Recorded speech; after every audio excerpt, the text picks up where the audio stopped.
I'm walking through a jungle in the area known as DMZ. I didn't even know what DMZ meant. I didn't know it meant demilitarized zone. I'm walking through a jungle. I come upon a dead Marine. I roll his body over, and what I saw so violently struck me. I jerked so quickly, I fell out of bed. My little teenage wife looked over, started laughing. She said, "You just fell out of bed. Are you all right?" I said, "No." She said, "You hurt yourself?" I said, "No." She said, "Well, you all right?" I said, "No, I'm not." See, what I saw when I rolled that body over, I looked down, in that helmet was my face. Whoa. I saw me in that helmet. I'm laying on the floor, and my wife saying, "Are you okay?" No, I'm not okay. Because I knew I had to get dressed. I had to go take a physical. I knew I would not come back a civilian. I knew it. And I told her so. I said, "I won't come back a civilian, baby." She started crying, screaming, "No, no, no, don't do that to us. Don't do that."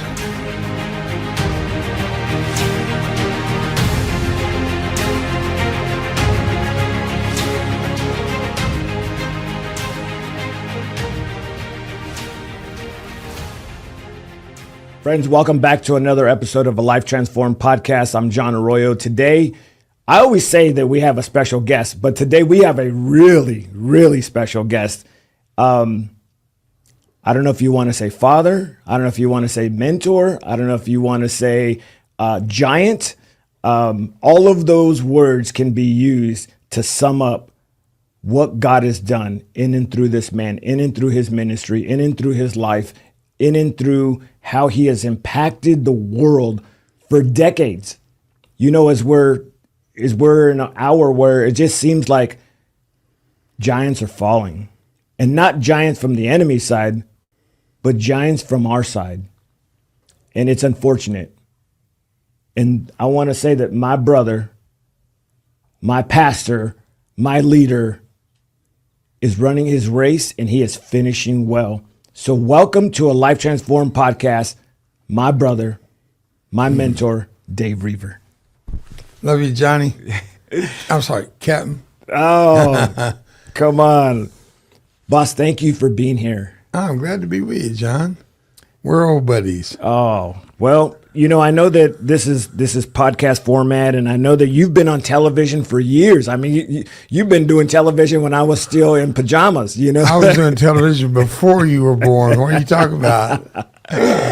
That's the truth. That's the truth. Well, there's so much in your life. There's so much in your story that you can share. And man, I want to extract that. The world needs to know you on this side of the house.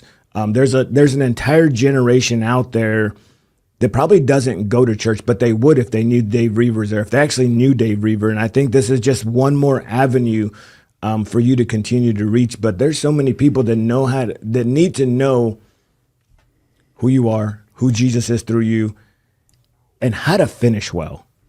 Finishing well is really the secret of success, because it doesn't matter how good you are in the beginning. If you don't end well, what's been gained? What's been accomplished? And so from my very earliest childhood, my first memories are all about church, because I grew up in church. I tell people I was almost born in church, but I went to the hospital with my mom. But literally, the parsonage and the sanctuary were all under the same roof. So I was almost born in church. I grew up in church. He used to put me under the front seat. I'd come out with a mouth full of gum.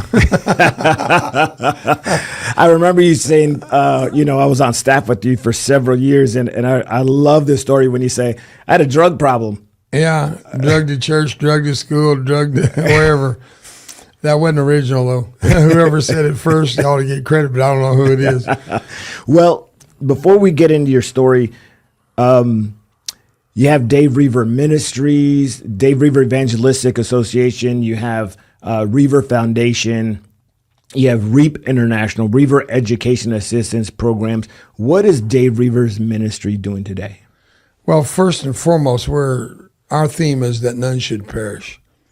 And everything I do, if it doesn't fit that profile of people perishing and us trying to rescue them. I remember a friend of mine was stopped doing 90 miles an hour, and the officer that stopped him was a member of his church. And the pastor said, The officer said, Pastor, where are you going in such a hurry? He said, people are going to hell at 90 miles an hour. I'm trying to catch them. He didn't get a ticket. I guess you could say my theme, my life, everything about me is evangelism, not revivalist. Now, I speak in churches. People say, why do you go to churches if you're an evangelist? Well, I go, first of all, who knows? Maybe there's somebody in that church that doesn't know Jesus. Who would ever dream that someone would be in church that's not right with God? So I go for that reason. And then I go for another reason, to model evangelism. I'm not a very good model. My face has been blown off. My body's been shot up, mutilated, burned. What's left of it's not much of a model. But what I do is a model. And I like to be able to present what I do to a congregation of believers that have children that are believers, that are growing up to understand the call of God, and that they could look at me and say, well, I want to do what Dave Roever does. I want to, sheep should reproduce sheep. Shepherds should reproduce shepherds. Evangelists should reproduce evangelists. And so then the third reason I go is get all the money out of my account while I got them. Because if the church doesn't support evangelism, who will? Who will? Back in the days of Paul, he was a tent maker. He had to support his own ministry the best way he could. But as he grew older and more fame of him spread, churches provided offerings, and some places he would go and take a financial benefit. Others he would deny it. And I've done the same thing. There's been a few places I've gone, I gave the check back because I felt like they needed more than I did. But the religious, quote unquote, the family of God should support the work of reaching the lost. Even though they're not called to be evangelists, they can support it. And so those are the three reasons I go to church: to win the lost, model evangelism, and raise support. And I've heard you say this before. I've heard you say everything before, but you don't take government support. No, I don't. And you say, well, here's why, John. You take money from government. Government takes freedom from you. I don't care if it's Republican, Democrat, whoever. When you take federal funds, you have just sold your soul for 30 pieces of silver. And I'm not going to do it. I'm not going to allow the government to have control over me. I love good government. That's fine. Render unto Caesar what's Caesar's. And so I do that. I pay my taxes. I do what's right. I try to live a righteous life, even though I don't like where some of my money goes as a taxpayer. But when it comes to support, I've never accepted a government contract for our ministry. Now, I will personally contract mano a mano, man on man. And whenever I go out and speak, whether it's in Saudi Arabia, Kuwait, Oman, Qatar, UAE, Afghanistan, Iraq, Syria, Bosnia, Kosovo, North Africa, South Korea, Okinawa, Japan, those are the countries I'm sent to. Mm-hmm. They write me a check. It's not to the ministry, it's to me. Then when I get back, I give that check to the ministry, but I'm the go-between. So they have absolutely no control over the ministry whatsoever. And I'm going to keep it that way. I just don't believe that. See, church and state separation was not provided to protect the state from the church. What's the church run around? Army boots and machine guns? No, that's not the church. That's the military. That's the government. Separation of church and state was to protect the church from the state, not the state from the church. Good grief. What a 180-degree stupidity. And so, but that's the reality, and reality is perception is reality in most cases. Right. And that's the way it's perceived, so we have to live with that. So I don't take government money. You're right. Thank you for bringing that up. Yeah, well, I know it. I've heard it. I've seen it because I've been a part of your ministry. Yeah. Well, let's now transition. We know what you're doing today. Let's go back to young Dave Roever and Maria Rubio. Oh, Maria. Yeah, let's start at those early years. Your dad is a minister. You're growing up. You're on Boilertown. I'm going to help you out here. Here you are, Mexican descent, can't speak Spanish, and I speak more Spanish than you do. I'm a coconut. That's funny. When I was born, my mom didn't make it very well. She almost died and did die because of it. But years later, curled up in a fetal position in a nursing home with a feeding tube. They wouldn't even let us take care of her in our home because she had to have medical attention all the time. And she died at 68 pounds. When I was born, she couldn't hold me, couldn't feed me, couldn't raise me. So there was a Mexican nanny from Matamoros, Mexico. And she was a godly woman. And my parents knew her before I was born. My mom had great health. She raised 2 children before me, great health, wonderful. Bilingual throughout Mexico. My dad and my mom preached all over Mexico. It's all over Central America. And, pardon me. And so I grew very much aware of the bilingual asset of my dad. Now, my mom, she tried, all she could do was talk. She just could not handle me. Mm-hmm.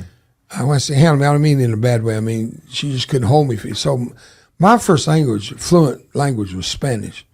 I didn't speak English till I was 6 years old and went to school. Then they told me I was not a Mexican, which blew my Hispanic mind, because I thought all along I was Mexican. Every friend I had was Mexican. I ate tortillas every day.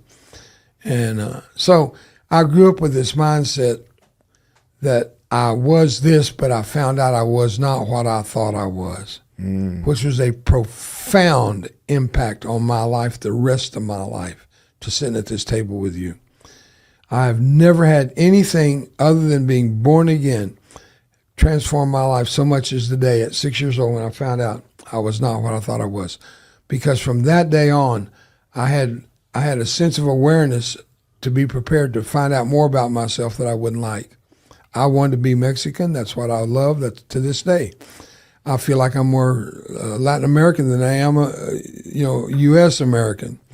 And so, yeah, you brought up a great part of my life, but it affected me. It affected me on the bank of a river in Vietnam where I was injured. I thought, you can't hurt a Navy special operator. We're made of steel. I didn't know you could piss on, make them rust, And I don't mean to be crude, but that's what my nurse told me. I used to say, you can't hurt steel. Well, you can piss on, make it rust. And so I guess what I'm saying to you, John, is it was a tough day in my life, but one of the best days of my life to discover, if you're not what you think you are, what does it take to be what you want to be? What does it take to be what you want other people to perceive you to be? What does it take? And that would be the pursuit of my life individually and collectively, that others should know Christ, because I am a born-again believer. I'm a contractor with the U.S. government to this day, but beyond that, more important than that, I've got a contract with Christ, that if I believe in him, he would take care of me.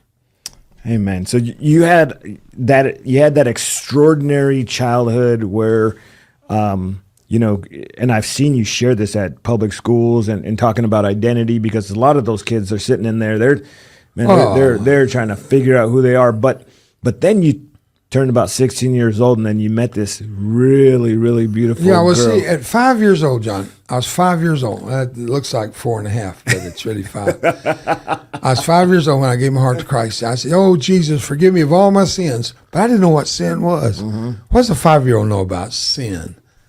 I didn't know. But then 11 years later, I'm 16, I met a girl. I found out what sin was. And boy, did I like it. The problem was I knew better. And because I had been raised to understand the difference in that 11 years from 5 to 16, I grew up emotionally, physically, and spiritually. And at 16, I asked God to go back to a 5-year-old boy's prayer and remember it. He did. And from 16 years old to since this tape, I've never gone back on that faith that Christ would be my all in all. And I did meet that girl and ended up, I asked her to marry me. I was 16. Now, she slapped me because she said, "I'm only 13. I said, "But you got the body of a 14-year-old.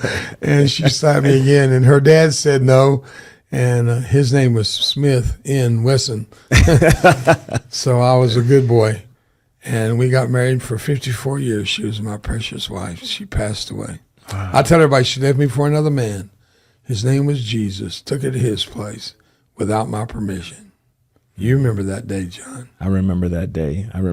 Now there was a promise before we get into your service. There was a promise that you made to Brenda. Yeah. Just for those that don't know her name, it's Brenda. Yeah. The 13-year-old girl that eventually became your wife. Yeah. But you made a promise to her. I promised her, well, to start with, I was drafted, but to avoid the draft, I joined the Navy so I wouldn't get hurt. Duh.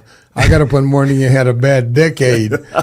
But the truth is, John, I knew the truth. I knew that all the training films, all of our training told us we had the highest killed in action in Vietnam. As a special operator, I was a Brownwater Black Beret assigned to SEAL Team 1. And I knew when I left her at the airport, I made a promise to her. And I knew when I said it, I made a promise I couldn't keep. We were told we had the highest KIA. She said to me, Davey, are you coming back? I spun around, having not shed even so much as one tear. But when she said, Davey, she got that's our term of endearment. Are you coming back? I couldn't stop. A tear ran down my face where I could catch it.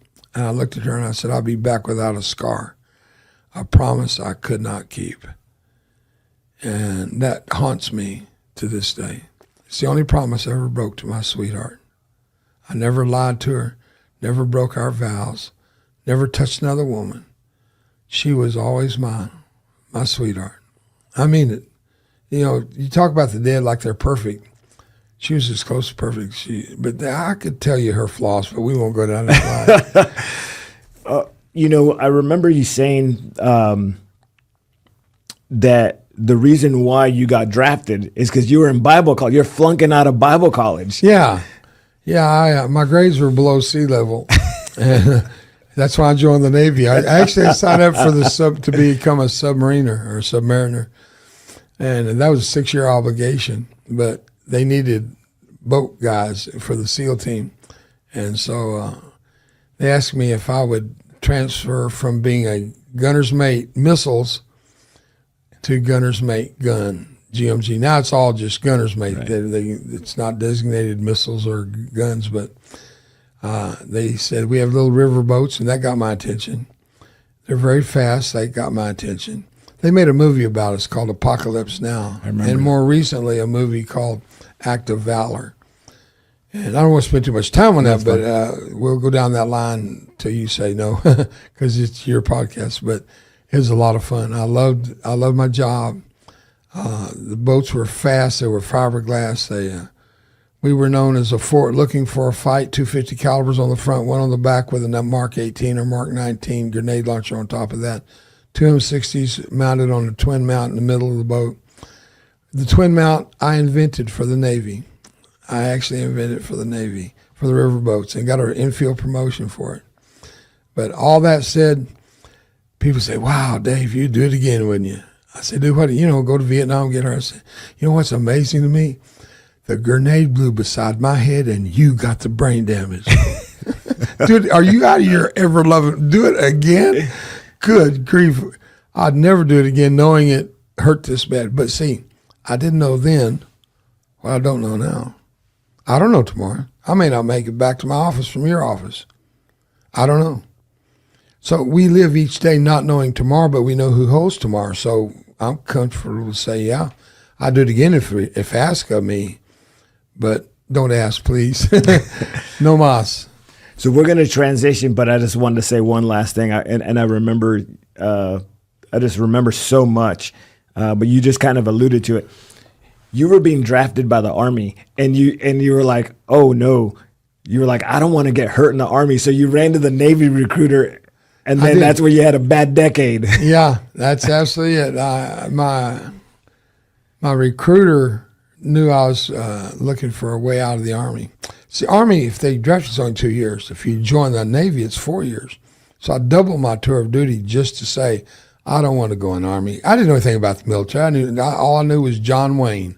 That's the military I knew, which was none. And so I joined the Navy thinking that it would be my escape from being a grunt, they call it today. Yeah. Because that's what you were. You were an Army grunt. Yeah. I was ground a Navy, pounder. I was a swabby. Ground pounder and swabby. what do we do at this table together? I know. Well, we're going to transition and we're going to take a quick break, Sure. Dave, and we'll be right back. Friends, we're going to take a quick break and we're going to come back with our hero, Dave Roever. Stay tuned. We found the trail. That's why we're here. You don't have to take the vertical climb. We've done it already. Follow us. Follow us. Hey friends, my name's Captain John Arroyo, retired. I'm a survivor of the active shooter event April 2nd of 2014 on Fort Hood Military Base, also known as Fort Cavazos. Friends, I've went through some stuff, but through this curriculum that I'm sharing with you, finding resilience in today's world, being intentional about self-care, I've outlined 8 self-care steps that will help you live a resilient life. Friends, you need to have this curriculum. It is a great opportunity for you to start discussion in your units, in your firehouse, with the police officers, with students, and talking about living a resilient life. And friends, I want to say, follow these steps, follow me, and I will guide you to leading a resilient life. Find our curriculum. It's going to help you and everyone around you live a resilient life. Follow me. We found the trail. That's why we're here. You don't have to take the vertical climb. We've done it already. Follow us. Follow us. Well, welcome back. We still have Dave Roever in the house. And friends, this is so good. I just catch myself laughing. I've heard all these stories. I've heard them, and it's like I'm hearing them for the first time. Oh man.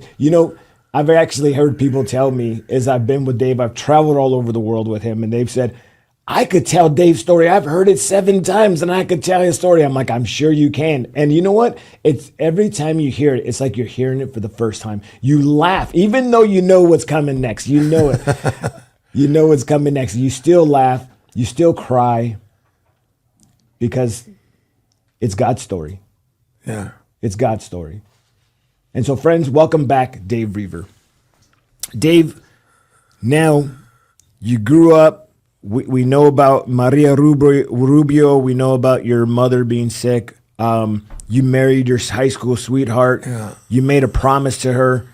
But now you actually went to Vietnam. Talk to us about going to Vietnam. And then what was going on in Vietnam? All right. First of all, you got to remember I was a preacher's kid. And I was in Bible college when I was graduate, so I do nothing. I know nothing. And they put me into the Special Forces of the U.S. Navy. We're called SWCC sailors, Special Warfare Command. And I was on the riverboat made of fiberglass, but they used anti-tank rocket-propelled grenades against us. So a tank weapon against a fiberglass boat, the boat would just turn to white powder, enough to drive a cocaine addict insane, all that white powder. And so I don't know what it's like to snort fiberglass, but I don't think it'd be good. But we had a high KIA, and so killed in action. So I went into this war knowing that it was going to be bad. And how did I get there was a big question. How in the world did I get there? I'm going to share something I don't share very often. I don't know if I've ever shared it with you. Whenever the draft notice came, I had to go take a physical, which was the only exam I passed that whole semester. I got no plus on the blood test, I thought, woo. They wanted me to take a physical. Well, I had to get up 4 a.m. to be dressed to leave, by 5 a.m. to be at the recruiter's office in Dallas by 6. And have you ever heard where a hurricane started by the flap of the wing of a butterfly? No. It's some kind of philosophical idea that the wing, I guess, I've never read it, but I've heard about it. The wing of a butterfly set up, and it caused a leaf to move, and the leaf caused the stem to move, the stem caused the limb to move, the trunk to move, the wind blew a little more, and pretty soon it turned into a hurricane. It's crazy, but you got the point. Yeah. My entire trajectory of life was born out of a click. Back then, see, I'm going to tell you how old I am. I'm 78 going on 50. 50 is a new 30, and in Common Core math, I'm 21. But the fact is, I'm old. Before radios were on alarm clocks are on your phone, we had radios. You had a little stem, you turn it, and you set it, and then you have this little click that would click, and then the tubes on the radio had to warm up. Now that tells you how old I am. I don't even smart mouth from the guys back here in technical. Click, and then about 4 seconds later, the newscast had already begun because it's the top of the hour. I will quote verbatim what came over the news. In my sleep, I heard. You ever heard of REM sleep? REM is rapid eye movement. That's a psychological definition and acronym for the most active time of dreaming. And your eyes are moving, and your eyelids are over your eye, but you can see your eyes moving through the eyelid. In other words, the eyelid's reacting like a baby kicking in a mother's womb. And this is what came over the radio. Today, in the northern part of South Vietnam, in an area known as the DMZ, a young Marine was killed. Verbatim, exact, word for word. In my sleep, click, I did not wake up because the alarm had not come on yet. But when it did come on, it was that man talking those exact words. Today, in the northern part of South Vietnam, in an area known as the DMZ, a young Marine was killed. I started dreaming. Rapid eye movement is rapid dreaming. You can dream for 3 seconds what feels like in your actuality or trance. It's like digital coming over as reality and time, analog. I started dreaming. I was walking through a jungle, because that's all I'd ever seen of Vietnam was on the news was jungle. I'm walking through a jungle in an area known as DMZ. I didn't even know what DMZ meant. I didn't know it meant demilitarized zone. I'm walking through a jungle. I come upon a dead Marine. I roll his body over, and what I saw so violently struck me. I jerked so quickly, I fell out of bed. My little teenage wife looked over, started laughing. She said, "You just fell out of bed. Are you all right?" I said, "No." She said, "You hurt yourself?" I said, "No." She said, "Well, you all right?" I said, "No, I'm not." See, what I saw when I rolled that body over, I looked down, in that helmet was my face. Whoa. I saw me in that helmet. I'm laying on the floor, and my wife was saying, "Are you okay?" No, I'm not okay. Because I knew I had to get dressed. I had to go take a physical. I knew I would not come back a civilian. I knew it. And I told her so. I said, "I won't come back a civilian, baby." She started crying, screaming, "No, no, no, don't do that to us. Don't do that. Don't do it." I said, "I can't help it. A Marine died for me. I've got to take his place. I've got to take his place because he died for me. I should have died." You see, when Christ went to the cross, he didn't do that for his sin. He did that for my sin. He died for me. I've got to take his place. That was born into me from childhood. You don't forget that. So now it's my turn to step up. Here's a dead Marine and a living civilian that can take his place. I was in perfect health. I went and took my physical, and they told me I was going to be inducted in the Army. 8:30 the next morning, I was supposed to raise my hand. I didn't go back. I joined the Navy 8:30 the next morning.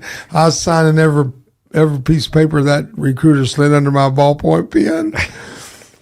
And ended up in the Navy. And a preacher's kid. How did I get there? The click of a radio. Click.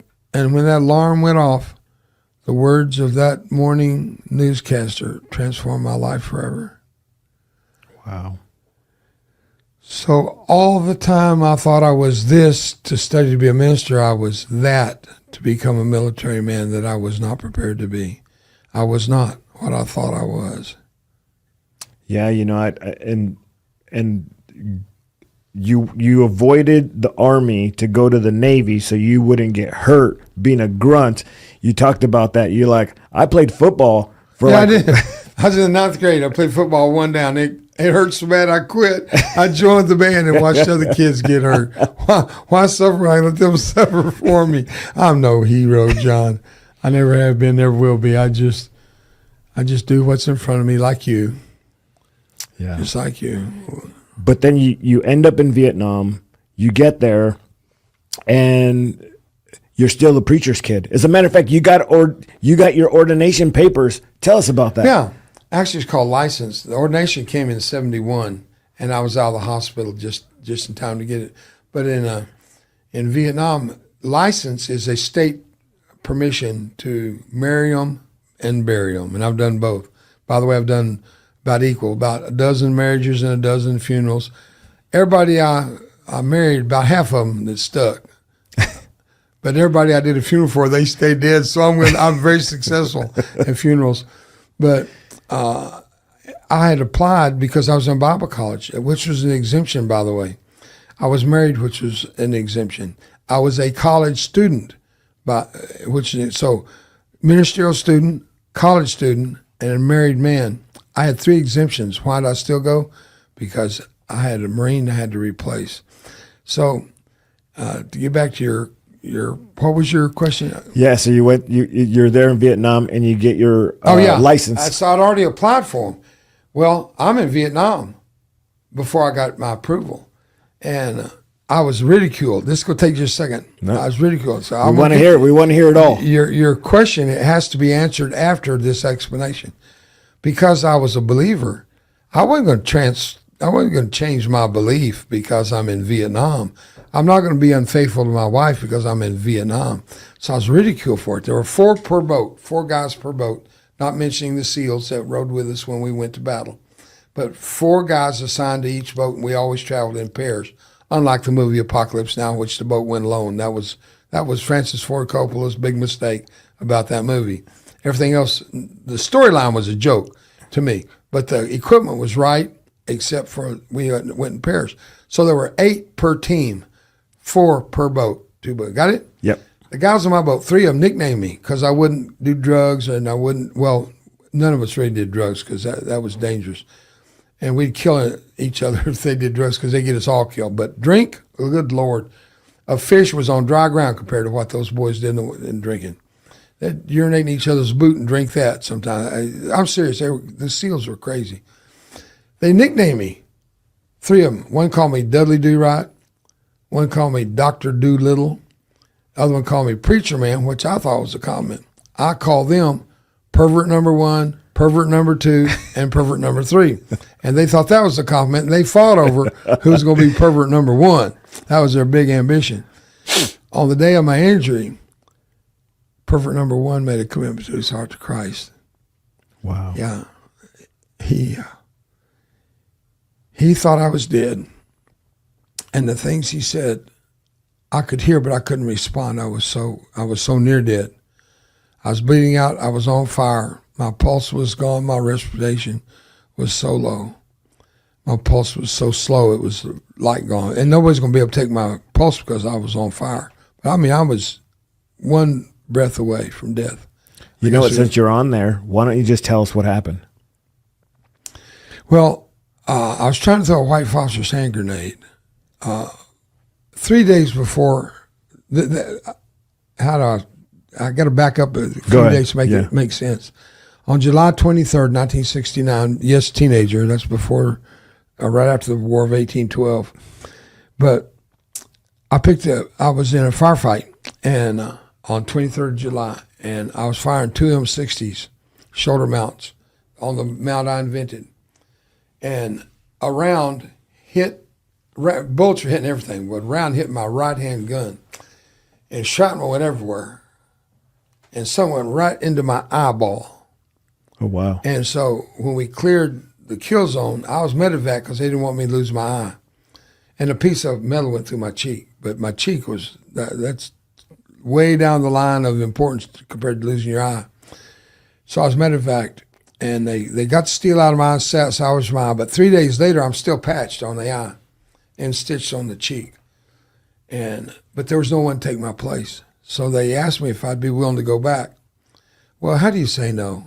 You know, the Ho Chi Minh Trail now is not being bombed because the rioters and et cetera in America were influencing the war, and they stopped bombing the Ho Chi Minh Trail because somebody might get hurt. Well, somebody got hurt, and you're hearing his voice right now. You're seeing him on your screen. And that day, I went back without the patch on my eye so I could fire my guns, because I could still see, but I just don't want an infection. They didn't want me to get infection. And I went back to the same exact place I'd been hit 3 days earlier, to do intelligence reports, look for bodies, spent shell casings, get an idea of what weapons were used against, what direction of travel, what deaths that occurred. And they always leave a body and booby trap it. So, because they know we're curious, we'd roll it over then it blows up and you join the dead. Well, I beached the boat, and because I was driving. Then I went up into the forward gun tub, which you can do from the inside the boat. You have to go out. You don't have to go on top. You go up. And I just had this sixth sense that something was drastically wrong. I couldn't see them. I couldn't hear them. I couldn't smell them. But I believe God was warning me. There's another story that would take it. We'd be here for hours about how God specifically warned me of what was coming to the details of what happened. I pulled the pin on the grenade, and I was in this position. My right hand was inches from my right ear. My left hand was up, just like getting ready to throw a baseball. Out of balance, when you're out of the search for balance, you throw your arm up. Well, I did. Well, a sniper put me in his crosshairs. I didn't know. I didn't even know it was my own grenade. He shot at my head, missed, hit the grenade, and it blew right here. I thought we were hit by a B-40 rocket. It's called fog of war. When something happens, you don't know what happened. You just know something happened. It's drastic, and you're the one that's going to die. That thing blew right beside my head. That's why everything from here, and I'm looking right in the camera, everything from the right side of my face was blown off. This was second degree burn. I don't wear glasses because I can't see without them. I wear them so you can't see me. Because behind this glass is a horrible eye. They made me eyelids, but they don't work. I can see again because during COVID, they took me in and cut off all the scar tissue. I came out with vision in my right eye. Pretty cool. When it blew, from my waist up, half my skin was gone. 60 pounds of flesh went up smoke instantly. I felt nothing, John. I felt nothing. I was in instant shock. I felt absolutely, the only thing I knew was I was on fire, and I had a sound like a scream, like a woman screaming in my ear, but no pain. I jumped off the boat into the water, and phosphorus burns in water. I'd laugh and tell everybody my skin was floating all around me. I was beside myself. I needed to pull myself together. And I can laugh about it because I didn't have any pain. I mean, I'm swimming for my life, trying to save my life. I'm doing everything I can to stay alive, and wasn't sure I wasn't dead. When I crawled out of the water and looked at my hands, my thumb on the left hand was gone. My right hand was severed in half with only one finger left attached. And why? I didn't know then, but I figured it out later. And if time permits, I'll get to it. But I saw the damage. I just fell over back. It overwhelmed me. Still no pain. In comes the dust off. You know what that is? That's the medical helicopter. It was some would call the life flight or whatever in civilian terms. They landed, and that big blade whipping made me just burst up in flames again, providing all that flow of oxygen.